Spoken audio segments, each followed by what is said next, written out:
Bom, no Chile, né, a implementação de políticas neoliberais foi uma parte importante aí da transição do país para a democracia, né? Após o fim da ditadura militar de Pinochet, teve aí um impacto significativo na economia chilena. E é importante notar, né, que o neoliberalismo no Chile ele acabou sendo implementado de uma maneira bastante extrema, com a implementação de medidas como privatização de empresas estatais, desregulamentação de mercados e a redução de impostos, tanto para empresas quanto para indivíduos que possuíam aí uma alta renda, né? E alguns argumentam que essas medidas foram responsáveis por alguns dos problemas sociais que o país acabou criando e enfrenta até hoje, né?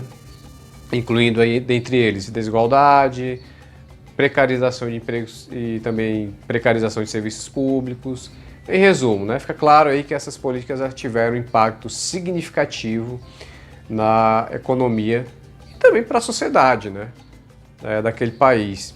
E hoje a gente vai tentar aí entender um pouco sobre o papel do neoliberalismo sobre a economia chilena.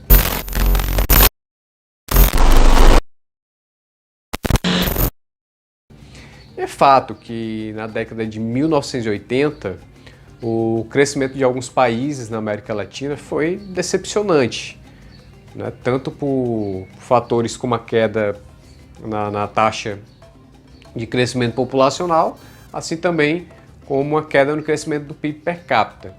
Não à toa, né, essa década ela ficou conhecida como a década perdida. Segundo os reformistas da época, eles contavam, né, muita vantagem, dizendo que foi possível verificar transformações estruturais que tinham como legado uma sociedade melhor. Só que, na verdade, foi o contrário, né, gente?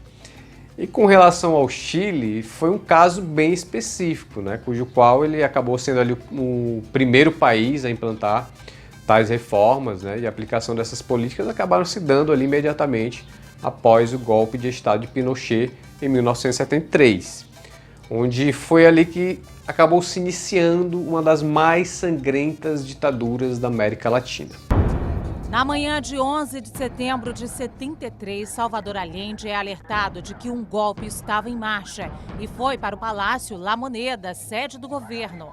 A junta militar, dirigida pelo comandante das Forças Armadas, o general Augusto Pinochet, transmite por meio de rádios a primeira mensagem ao presidente solicitando que deixasse o La Moneda e o cargo ou seria atacado. Decidido a não entregar o poder, Allende faz um último pronunciamento à nação.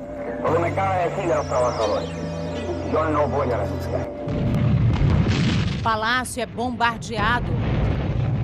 Salvador Allende é encontrado morto no gabinete presidencial. Há versões de que ele teria se matado com um tiro de fuzil e outras de que ele teria sido morto pelos militares. Pinochet assume o governo e inaugura uma ditadura militar que duraria 17 anos, deixando pelo menos 3.000 mortos e desaparecidos. Pois bem, tais políticas acabaram levando ao chamado crash financeiro de 1982, né, que se tratou de um colapso econômico que aconteceu no país ali no final da década de 1970, né, e foi resultado aí de décadas de ingestão de políticas ineficientes, né, que acabou levando à hiperinflação, endividamento externo, desemprego crescente, né? E o colapso ele acabou sendo agravado pelo aumento dos preços do petróleo e também pela crise da dívida externa latino-americana.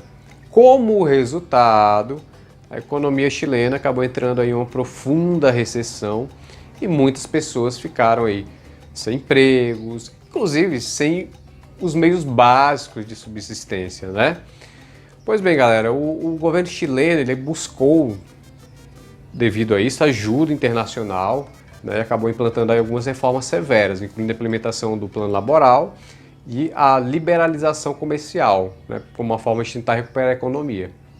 Essas reformas elas acabaram levando a um crescimento econômico sustentável, né, adotando uma política que acabou se desviando de alguns aspectos fundamentais das recomendações de Washington, ao instituir ali regulamentações importantes para poder controlar o fluxo de capital estrangeiro e também preservar, né, a mineração em grande escala do cobre nas mãos do Estado. Para quem não sabe, o Chile ele é o maior produtor de cobre do mundo, tá? E a exploração desse minério está como uma das suas principais atividades econômicas. Assim também como o caso do carbono e também do nitrato, né? Pois bem, coincidência ou não, o Chile ele passa a sair dessa crise já em 1985, quando ele resolveu de fato abandonar essas políticas nefastas, né, que havia adotado através, né, da chamada Escola de Chicago, com os tais Chicago Boys, aquele mesmo lá que o senhor Paulo Guedes havia se formado e quisera implementar aqui no Brasil, né? Pois bem, apesar de que o que a gente pode falar de crescimento, né, trata-se basicamente de uma recuperação da contrapartida daqueles anos perdidos. Mas o interessante disso tudo é que os Chicago Boys, eles viram no Chile ali uma grande oportunidade de poder implementar esse projeto, né? Inclusive, há investigações que mostram que eles sabiam, sim, que haveria um golpe, né? E já estavam ali se articulando para poder chegar junto a Pinochet, né? Chegar ali no cantinho e tal, conversar, né? Para mostrar que seriam aqueles que iriam salvar a pátria, né? Já que ainda lá no governo de Allende, né, o que aconteceu, que na verdade o que antecedeu ao golpe, né, ele já passava por uma série de crise fiscal e econômica, né? Daí os Chicago Boys chegaram lá com um projeto com essas propostas bem simplistas, né? Contudo, eram basicamente anotações que tratavam sobre política monetária, câmbio fiscal, sistema tributário. Aí os militares, sem entender muito daquilo, né, olhando aquilo dali, resolveram adotar esse suposto projeto, né, que acabou sendo tocado aí por Sérgio Castro, que era lá o posto Ipiranga deles, né, e que também havia sido aluno de Milton Friedman. Milton Friedman, o pai do monetarismo, né.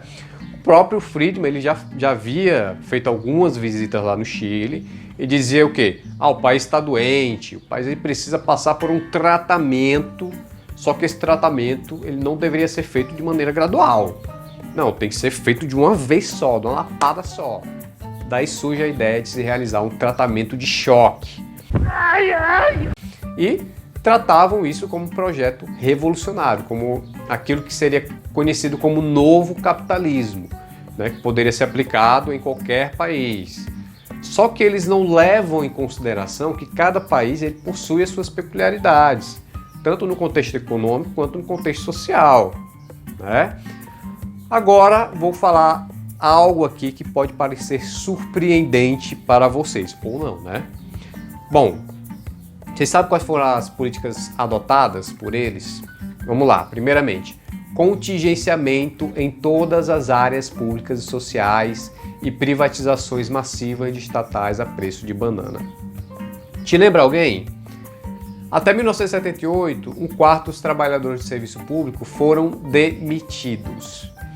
Quem aí vivia chamando os servidores públicos de parasitas, de inimigos, e queria fazer uma reforma administrativa que acabaria com o setor público? Quem é? Sim, sim, sim. Mas vamos lá, vamos continuar. Abertura ao mercado internacional, né, ela acabou sendo realizada aí sem nenhum tipo de planejamento, acabou beneficiando diretamente os estrangeiros, né, que permitiu aí investir nas privatizações, mas sem necessidade de novos investimentos que viessem a gerar emprego para a população, cara.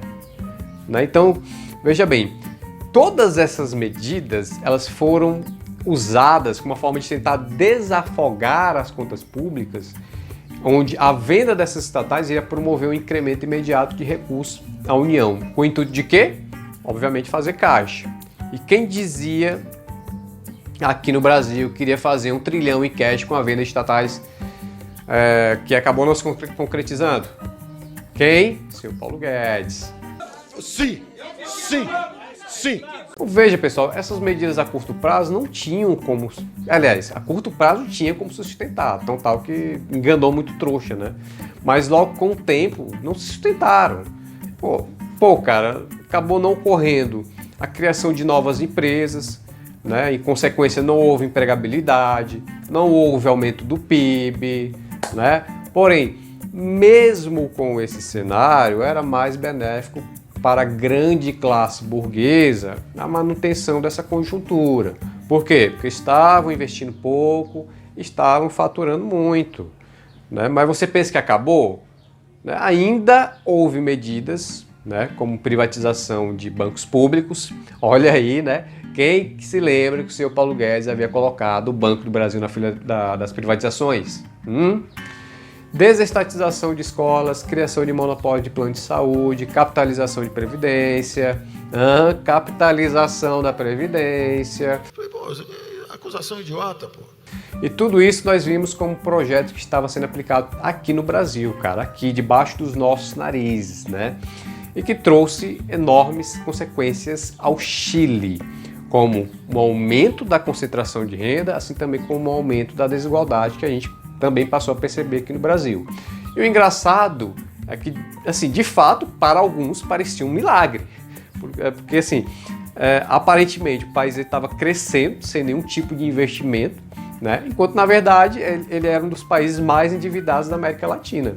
Isso óbvio, para a felicidade aí de instituições como o Banco Mundial e também o FMI, né? Então é isso, galera. A gente fez aqui um breve resumo sobre a situação econômica do Chile. Nos próximos vídeos vamos abordar um pouco mais sobre, né, esse contexto socioeconômico dos países da América Central e também da América Latina. Eu quero falar no próximo vídeo um pouco sobre o México, tá? Como é que o NAFTA afetou negativamente o México. E assim, cara, é um assunto que eu tô gostando bastante de explorar. Eu quero que vocês explorem comigo também nos próximos vídeos, beleza? Então é isso aí. Aguardo vocês aí nos nossos próximos encontros. Forte abraço e fui!